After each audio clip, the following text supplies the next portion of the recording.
Was this your big vision? Welcome back to Should You Watch This with the Popcorn Priest, home of the Golden Bucket, a weekly podcast where movie enthusiasts, ex-movie theater projectionists, new and old friends take the time to talk about a movie that we just watched and answer that very question, should or shouldn't you watch this? I want to extend a hydro welcome to our deacon of the sea, JJ. Thanks for having me, Hydro Popcorn. Dry land's not a myth. It's not a myth. Waterworld is a myth, though, and a lot of people don't know about it, and we're here to help you, okay? Here we go. This trailer is amazing.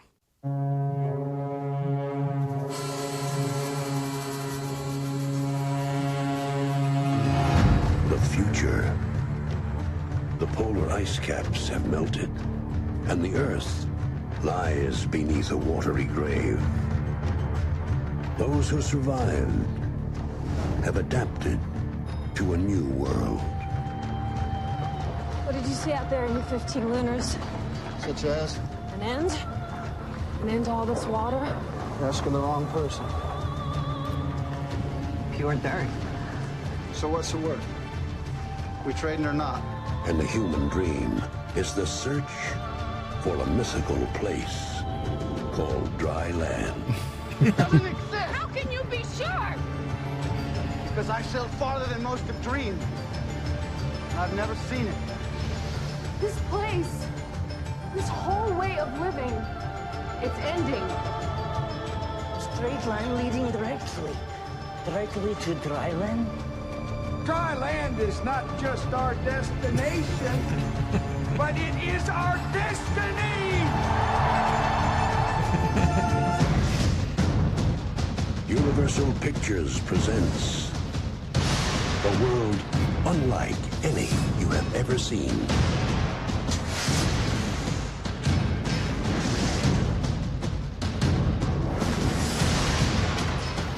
This is a lot of visuals that we're not seeing right now. A lot of action. Imagine some awesome rope swinging right now. A lot of bungee jumping. Kevin Costner, Dennis Hopper, Gene Triplehorn.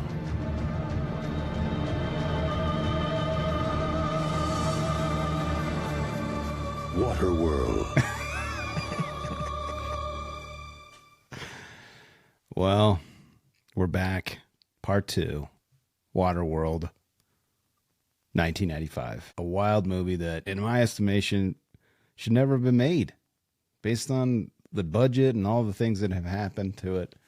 But we have it, and we've watched it, and we're going to finish it off here. We need to start with popcorn trivia. Let me tell you something, Pandeo. I kind of blew my hydro load last week on all of the trivia, so I only have a few. So sorry about that. Yeah. Triplehorn and Tina Macaroni nearly drowned on their first day of filming when the trimaran they were on sank in a storm, dragging them behind it. They managed to get above water again, but had to wait in the ocean for 30 minutes before weather conditions improved. I don't understand why. And the crew was able to haul them out of the water. Be careful out there. Jeez, dude, her first day, and it's 156 more of those days. Yeah, it kind of sets the precedent of how this shoot would go for them, I'm assuming. Yeah, that's sketchy, but here's some wild casting what-ifs. Samuel L. Jackson turned down the role of Deacon in order to be in Die Hard with a Vengeance. I mean, Samuel in that part, the patch? I think it would have been an immensely better movie, in my estimation. I do love Dennis Hopper in this. Like, he's a sassy villain. I like a villain with jokes. He's so over the top in this, though. Yeah, this does not take anything away from Hopper's performance. However, I do feel like Samuel L. Jackson would have been awesome. Yeah, agreed. Here's another one. Gene Hackman, James Caan, and Sir Gary Oldman also turned down the role of Deacon. Can you imagine all these like legends in Waterworld. I love it. Gary Oldman would have been. I mean, can you think of the guy in True Romance that he played for like 10 seconds, and it's one of the best performances of all time? He's that like reggae Rastafarian drug dealer. Yeah. If that guy is the deacon, oh my gosh, I think it would have been unbelievable. Yeah, that would have been a different movie for sure. I looked up some interviews about this from Mr. Sir Gary Oldman. Gary Oldman. I almost said Gary Coleman. That would have been a different movie too. A lot harder to see. Gary Oldman told GQ magazine that he rejected the deacon role for one reason. He flicked a coin and took a role in the Scarlet Letter instead. Wow, he's a coin guy. Coin flipper. He's like Two-Face. Jeez. Here's another two that I don't believe are real, but I've looked them up. Gary Busey and Lawrence Fishburne also were reportedly turned down the role of the deacon. Give me Gary Busey in the Nord role. How's that? Oh. Whoa, that's really good. Yeah. Putting That him would as have one of been. the henchmen. Is this post accident Gary Busey? I don't know. Man, we could have had 95. the Garys and the Kevins. Yeah. That would have been awesome. All right, two more trivia points. The submerged city that the mariner briefly visits is actually Denver, Colorado. The sequence was largely achieved by taking raw footage of modern-day Denver and digitally altering it beyond recognition. Yeah, I didn't know it was Denver until some of the stuff I saw in the research as well. Yeah, there's no way I would have been like, oh, look, that's the city of the building. I don't know. It still looks pretty cool, though, for 95, the way they did this and shot it. Yeah, very, very cool. I think here's the thing, and I think they really good directors like Denis Villeneuve does this a lot too, where you film a thing in one place and you film something else, and then an effects shot or everything that's real. You composite them together to make this a really amazing shot that is digitally enhanced. However, it's pieced together, and that's what they did here, and because they had to. Yeah. Really cool. Last trivia I have is the map tattoo on Enola's back is in Chinese traditional characters or Japanese kanji.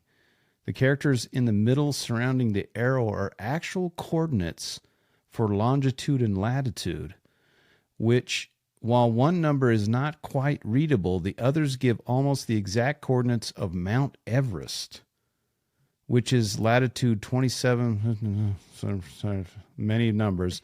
The movie coordinates give more numbers, so there's lots of numbers. It should have been in numbers, but I thought it was a little spoilery, so I put it in trivia. And this brings us back to the Ulysses cut. There is a scene at the very end where they're saying goodbye to our Ulysses, and they're on the top of this hill, and the little girl, she looks down at the brush and like sweeps away this little plaque, and it's a plaque of Hillary, commemorating his ascent. Yeah, and Mount Everest. Yeah. That was a pre-beef. I think that I wanted to see that in my theatrical. I thought it would have been cool to know like their final spot, dry land, was Mount Everest with a little plaque there. I think it'd be cool. Yeah, I'm not sure how they got from Denver to Mount Everest so quick, but these are the things we talk about in this pod. I don't think that's important. Yeah. That's all the trivia I have, man. Some good trivia. Do you have any other trivia? Just some quick bites. This was Oscar nominated for Best Sound. Whoa. It was a great sound editing, dude. So pretty crazy. Waterworld, Oscar nominated. It ended up losing to Apollo 13. So that's fair. Yeah, respect. That's fair. There's a painting of Captain in this, and Dennis Hopper is like Legend Joe. Do you know that part? Yeah, I wrote it down. What did I put down here? Like, who the heck is Captain Hazelwood is what I put.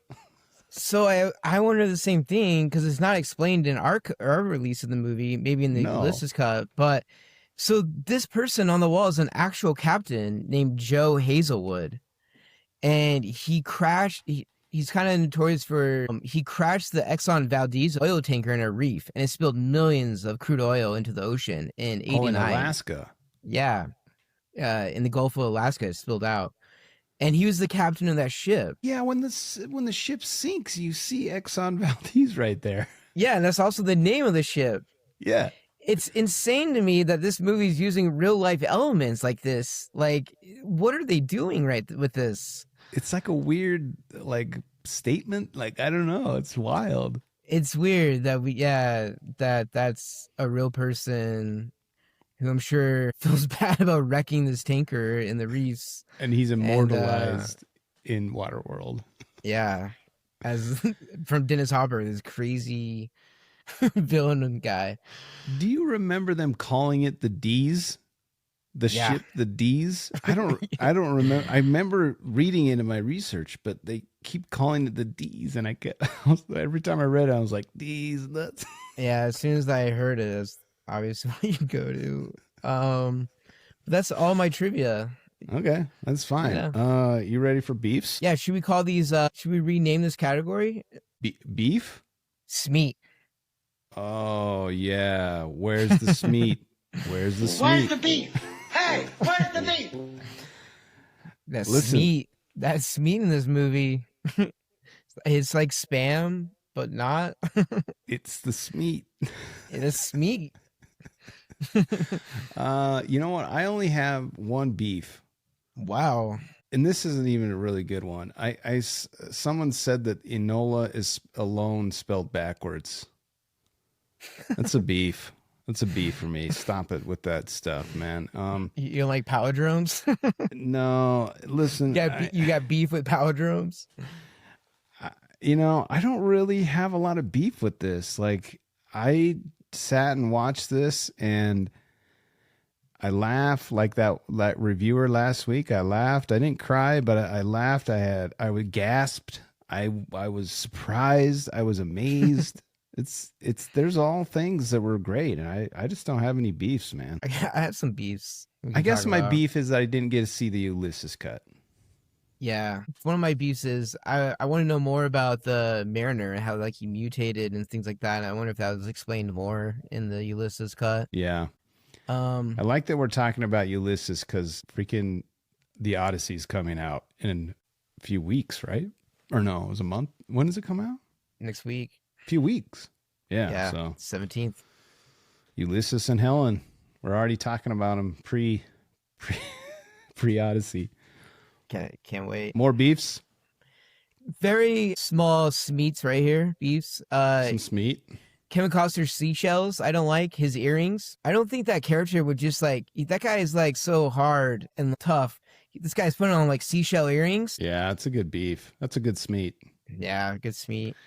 I feel like he would do a little bit of body gear, like maybe like gauged ears or like piercing, not like a seashell. It would be like he's not gonna have a seashell earring. Yeah. Come on. I don't like that. This movie I feel like could be better without the girl. Man, I think you just opened up a can of smeat here. I think that she's a big beef. Here's another beef. Man, I have a lot of beefs. The hair. What is going on with the hair? A lot of crazy hair in this one. It's kind of a puzzle too, but like, why? I'll save it for puzzles. Okay. I just think you could do this like they find a map or in the beginning they know where a map is or something. Like just do it that way and take the girl, maybe you take the woman out. And I feel like just like Costner Cook by himself, those scenes with them are just, I don't know, they're not my favorite in this. Yeah. What if the map it's like a piece of human skin that was actually tattooed on somebody, but it's just a piece of skin. Yeah. And maybe, those like messages that come out with fire or like lemon juice or something. Maybe there's some kind of water-based, it reveals itself and they're like, oh, here's the map to dry land. Like, you get rid of the something. girl. Yeah. You're right. When he tosses her overboard, it's great. Pretty hilarious. My major beef with this movie is it doesn't know what it wants to be. You know, it wants to be like a really serious movie at times, and like this epic, and then it's like this goofy cheeseball movie. It's hard to like balance that, and you can tell with like the rewrites of the scripts and stuff, and the shooting, I guess. But Yeah. it's just kind of a mess in that way. Like I don't know if to take it seriously, or then there's some parts that like there's no way I could take this seriously. No, especially like the scene with the deacon's eye and they reveal it and it's like really weird and awkward and Yeah, that eyeball scene, and then the scene when he's driving in the car and it's like that upbeat like saxophone Spy Hunter theme music's playing. Yeah. That scene was, I literally was like, what is going on right now? What did this movie just turn into? He's like giving out cigarettes, the infinity number of cigarettes. More Yeah, Smeat. Smeat. But when you don't take this movie too seriously, the bungee jump scene at the end when he's rescuing the girl or whatever, pretty crazy that this is a back-to-back pods of Congo and Waterworld where we've had epic hot air balloon rescues. Man, you just blew my mind. There is a giant bladder freaking hot air balloon rescue. Yeah, and he bungee jumps off. Yeah, he does. And I read that he did that. Of course he did. Freaking, it's in my redemption. Nice. So don't take this movie too seriously. Not a lot of Smeats, but if you're going to go full cheesy, go full cheesy. Don't try to be too serious like in the beginning and things like that. Yeah, I think the movie that actually pulled this off the best with some like weird, kind of funny but intentional is Mad Max Fury Road. Like I think there's some weird stuff in there that's kind of funny, but definitely stays in the universe and doesn't go too far. So Yeah, I agree with you. Yeah, nothing like this. The way they go far with the eyeball scene. Yeah. Yeah, and just like over the top acting, like when they're chewing scenery, it's pretty crazy. Yeah. Well, it wouldn't be a pod with JJ if we didn't stroll down the street of popcorn awkward. Oh, that's nasty. All right, I got a few awkward. This is kind of I robbed from beefs and put it into popcorn awkward, but you mentioned last week that there was beef. Ironically, that was our last category, but beef between the Kevins. And it resulted in Kevin Reynolds walking off the project after creating a cut, which was 3 hours long. Costner in the studio felt that the cut was too long, so Costner was left to oversee the editing and directing any additional scenes. Reynolds was later quoted as saying that Kevin Costner should only star in movies he directs. That way he can work with his favorite actor and favorite director. I mean, Awkward.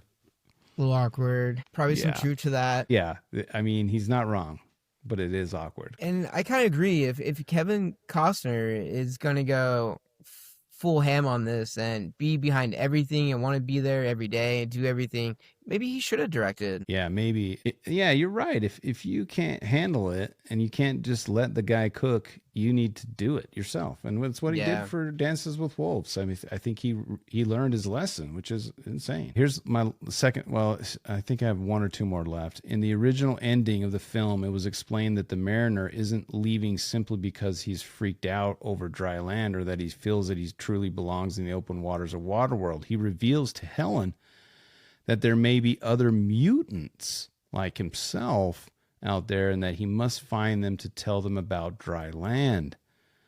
This ending was restored in the Ulysses cut.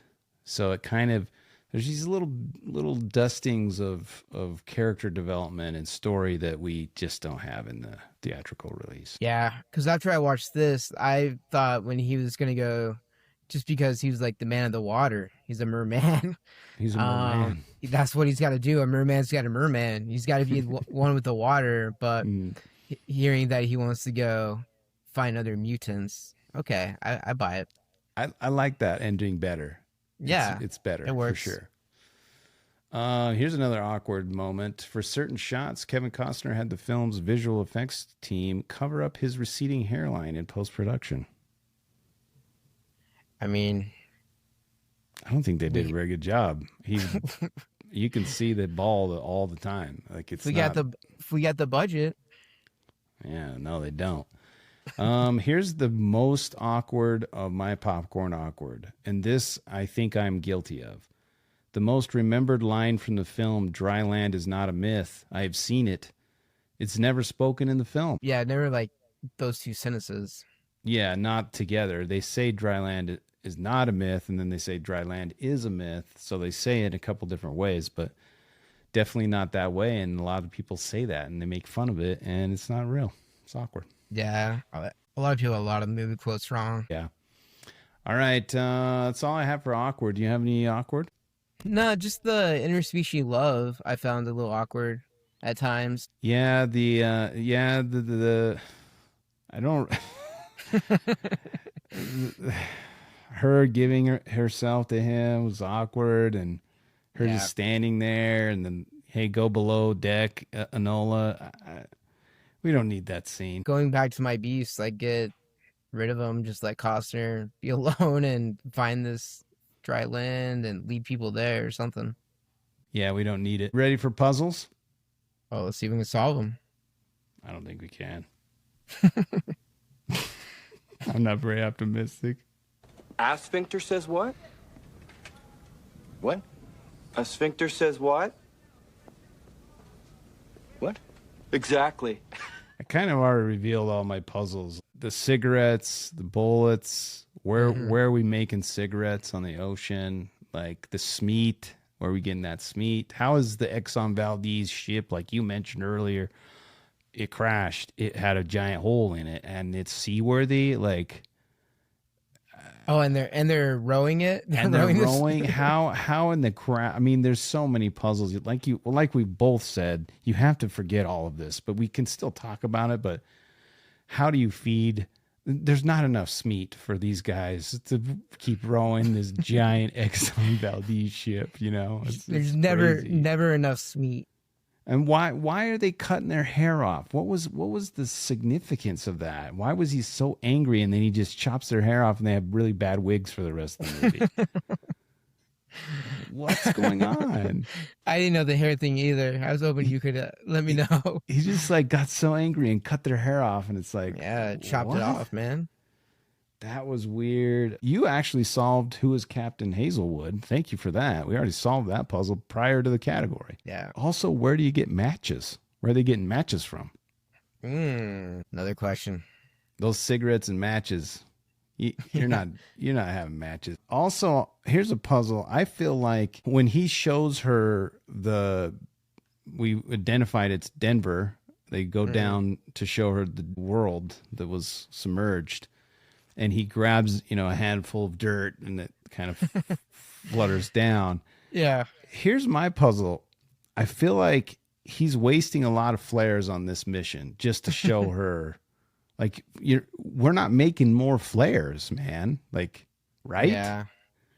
And it sounds like he's harvesting dirt because it's a currency in the film. And all he's got to do, because he's a merman, he can go down, get some dirt, let it dry out in the sun. He's got unlimited amounts of money. Yeah, this guy should be king. I mean, he has a pretty dope ship. Yeah. And he's a king trader. But the thing is I feel like in that expedition or that trip, he would have gotten the dirt and brought some dirt back with him. Like a dirt run. He would have been doing a dirt run. That's all I'm saying. Yeah, those dirt runs. What else do you have? I had some puzzles, like, why is everyone so dirty? There's water everywhere. You're water everywhere, man. Wash it Can't off. just hop in for a minute. Everyone's so dirty. You're right next to a bath. You're surrounded by it. Yeah. Also, what is that weird yellow goop that they put people in? Oh yeah, my other puzzle. With the gills, would Merman survive that? Yeah, I think it would get clotted in there. I don't know. Yeah, he seemed pretty worried. Also, I'm not sure this aged well, but when the deacon says the R word, remember that? Because no controlling the deacon. You're a total freaking R word. My other puzzles were, how does everybody know so many languages? Yeah, he speaks like Hindi or something Like- to that one guy. It's like, what language do you want to speak? Like, how do you guys know multiple languages? Yeah, I feel like in 2500, which we've expressed already, Yeah. established, our language is going to start to degrade almost like it does in Mad Max, where they're just talking like little kids. That's what I think it is more accurate. Yeah, downgrading instead of learning multiple. Yeah. Yeah, we're not increasing our brain capacity. We're getting dumber on the water. We're just making dirt runs. Is what we're Making doing. dirt runs and hopefully get enough hydro to get to Yeah. the next day. My other puzzle was, why can't the girls swim? I feel like that's a pretty important thing to do when you're surrounded by water, is make sure you know how to swim. This mom's a bad mom. Yeah. First item of business, let's jump in and learn how to swim.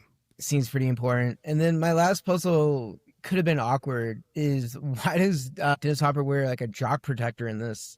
If you notice, he's got like a cup, like a metal cup. An external cup. Yeah, and he wears outside of his jeans. Awkward. This is really funny. Yeah, there's if there's a lot, I mean, you could just pause this movie in any time and point out some puzzles. You're like, what's that? What are we doing here? How do we have How'd do we you have get that? circuit boards in our ship? That's true. I don't know. We don't know. I had one last puzzle. Do you feel like Waterworld is a good name for a movie? Yeah, I think so too. I think it's good. I think it's real good, but I feel like once again people like hated on it, like Waterworld. If this was named differently, I wonder if it would have mattered. But I feel like it's a great name. I bet if you gave me some time, I could workshop a few names, but Waterworld's good. Yeah, I like it. I have one last puzzle. Mrs. Triplehorn refused to strip for this film, even though she had done nude scenes before and would do them after this film. She insisted on choosing her body double, as she wanted the naked backside shown to resemble her own. She had the 3 finalists, listen to this, dude, come into her trailer and drop their robes. She described it as such an odd experience that none of them could stop laughing. In between takes of her nude scene, Triplehorn remained off camera to offer a robe and towels to the doubles. Weird and awkward. What's your puzzle? What? Why can't we just show your butt? That should be on awkward. Yeah, listen, we don't always get it right on Should You Watch This? Are you ready for redemption? If you were to do a scene like that, would you have a butt double? I mean, Costner had a butt double in freaking Robin Hood, Prince of Thieves. Right. Like, I just shave the skin and I'll put it out there. Especially if you're getting a nude clause, like a nude bump, you know, you're probably going to make a little extra cash. Yeah. You get those, the extra money. that nude cash, dude, is going to buy you a new car, man. Yeah. All right, let's go to Popcorn Redemption. I have exorcised the demons. I just want to draw attention to a couple of things that I think are awesome. One, I already mentioned that production was running out of time and money. Well, they already ran out of money long ago, but Kevin Costner did the bungee jump himself on the set to avoid having to redo the scene multiple times with the stunt double and maybe seeing his face. And he threw out his back and he's like, I'm not doing it again. But like, it's insane that he did that. It's a cool shot. And he also did the zipline scene himself, and he did the one where he grapples onto the airplane. Nice. I remember seeing it. I'm like, that's Kevin. It's for sure Kevin. Yeah, the stunt work in this is top notch. The visual effects, they're doing everything for real. No little CGI in this. And dude, here's the last one I have, Redemption. How awesome is the opening title? You've got the Universal title. Oh, man, that's all my redemptions.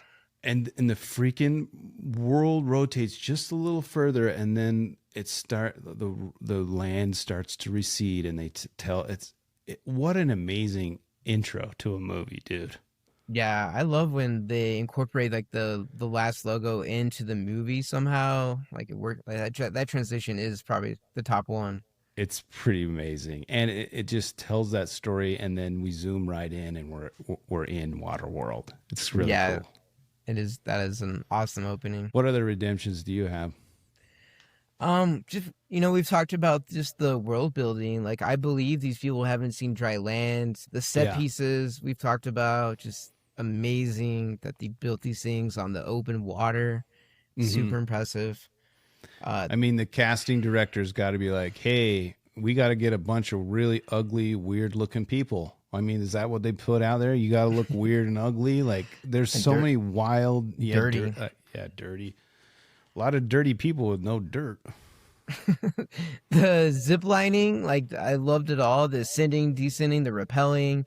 You're a tactile guy, so like all the little mechanics, the buttons on the ship are just. I'm sure you're loving it. When the sail comes out and comes up and out, oh man, it's just fascinating because it's all in camera and it's real. It works. It's functioning. And then my last thing I think we need to talk about is just the jet skis. There's a guy that gets killed by a jet ski in this. He gets rammed. Yeah. Dude, the only other like practical thing that wowed me more than the stuff in this film, it was the Batmobile in Dark Knight. Seeing that for the first time, driving around with the wheel and then his motorcycle later coming out of it.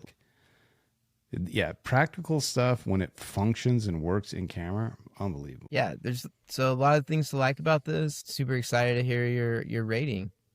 I think we should do the rating before Mount Rushmore. Usually we do it the opposite way. I'm flipping it here. So we're going to do the rating first. Listen, this is it always is hard for me because I think about all the people that went through, a lot to get us a thing. And usually even bad movies, I'm not saying this is bad, but like bad movies take a lot of sweat and tears to get made. And, I have a hard time giving this. I can't give it a golden bucket. And I think I have to give it a strong medium bucket. Yeah. I can't give it I really want to give it a large. But here's the thing. Here's the caveat to my strong medium. You have to experience this. There isn't anything like it with respect to how it was made and when it was made and how much it costs. It's unbelievable. And I think it's a spectacle that you just have to take it in one time. Yeah, agreed. I also gave this a medium bucket. I thought about it like a small, but just like I said before, the audacity of this film. Yes. How they, the passion behind this and the sets, you can't give it lower than a medium, I feel like. Even though there's some parts where we even talked about the sea monster coming out and he that was crazy. He gets swallowed by a sea monster and somehow he ends up killing it. We don't know how. He punches out. He has grenade fists. Yeah. He like blows up the side and all of a sudden they got a giant amount of meat. Smeat. More smeat. So despite this flaws, medium bucket, it doesn't deserve the hate it gets. Yeah. It's the most affectionate medium bucket I will ever give for a film. That's all I can say. All right, as always with JJ, we've got a Mount Rushmore. This one was a little harder to come up with, I think, and we decided on a post-apocalyptic or dystopian Mount Rushmore of movies. I try to keep mine. Yeah, I try to keep mine post-apocalyptic.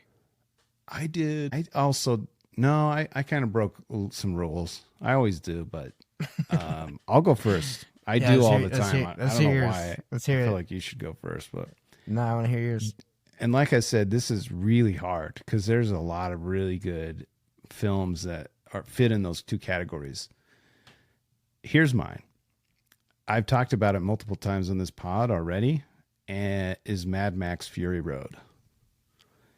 It's quintessential dystopian film, but it's also one of the greatest action films of all time.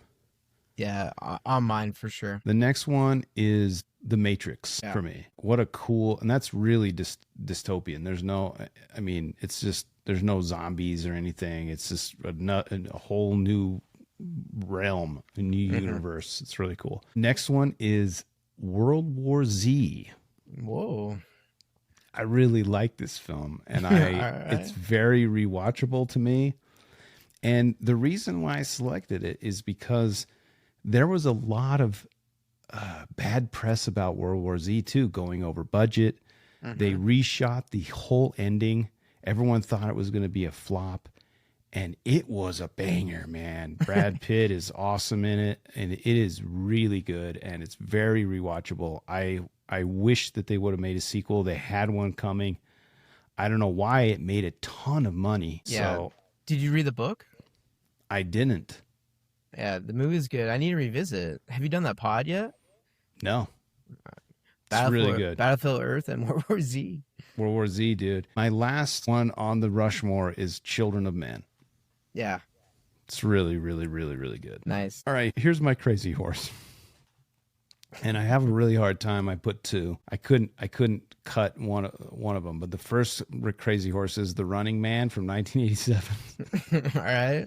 It's so awesome and campy and amazing, and it's got Arnold.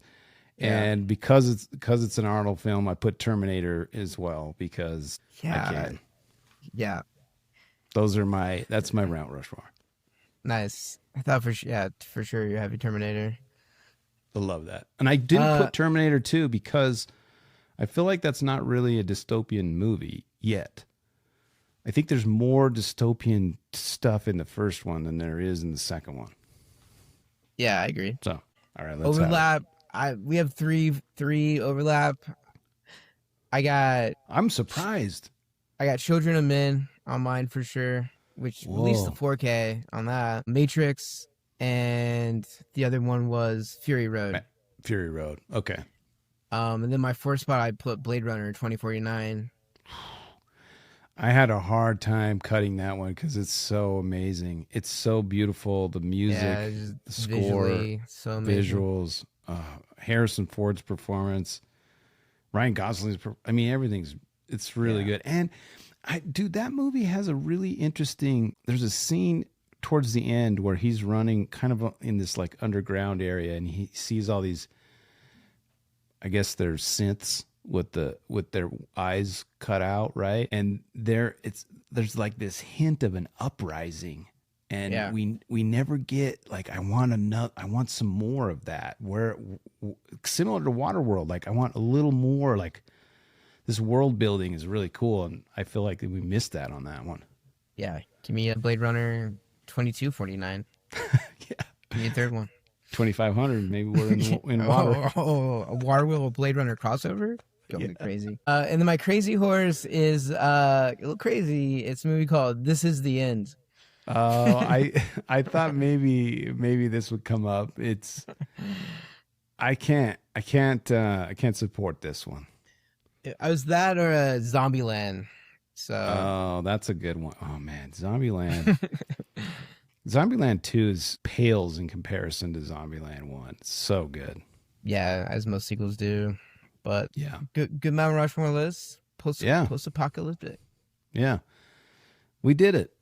Is there anything we missed on Waterworld? Covered all. We covered the Smeat.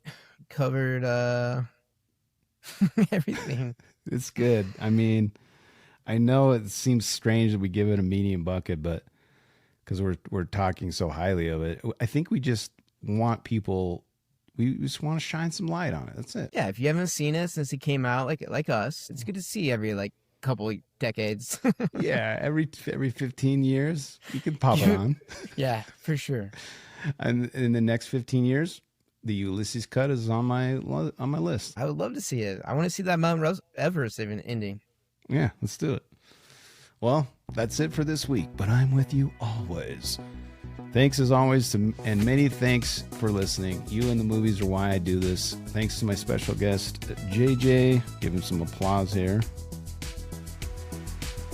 We love movies. You and I love movies. That's why we do this too. Yeah, that was fun. Thanks for having me, Captain Hydro. Captain Hydro, and the Deacon. We're back. I think we're coming down with, we've got a couple of cool movies that we're going to be doing. There's a lot on the list. We just added Battlefield Earth, maybe. So, and hopefully maybe there's some Tarantino in the mix. Maybe Inglourious Bastards. Yes. We might have to invite Dr. Johnny on the pod for Inglourious Bastards. Let's see. He's a little awkward, but we might have him. When you watch movies, you can pop in, you can pop out, or you can pop off. But when you do, always bring the popcorn. We'll see you guys. Yes.